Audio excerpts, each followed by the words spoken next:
Des trésors proto-historiques ont rejoint la salle d'exposition archéologique du musée Unterlinden à Colmar.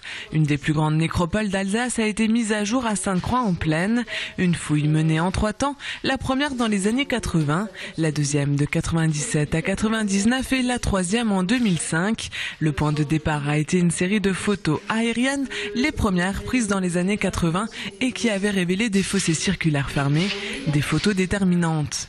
Il y a eu une fouille préventive suite à ces photos aériennes puisque c'était sur le tracé de l'ex-futur canal du Rhône-Rhin.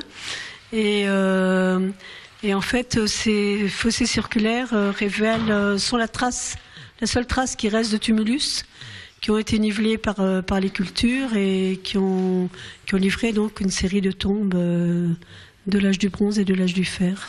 Des fouilles portées sur plus d'1 hectare qui apportent des renseignements inestimables sur la connaissance des pratiques funéraires régionales, alternance des rites d'incinération et d'inhumation, présence de cercueils en bois, de stèles marquant la position des sépultures, présence aussi d'objets accompagnant les défunts. On n'avait pas ces informations il y a quelques années encore, parce que sans photos aériennes, on ne découvre pas des sites de cette ampleur, et sans les grandes fouilles qui ont suivi, on n'a jamais eu ces éléments-là qui nous permettent de voir l'évolution des rites, donc sur 700 ans, l'évolution aussi du costume féminin, des tombes masculines, les façons dont les gens sont ou incinérés ou inhumés.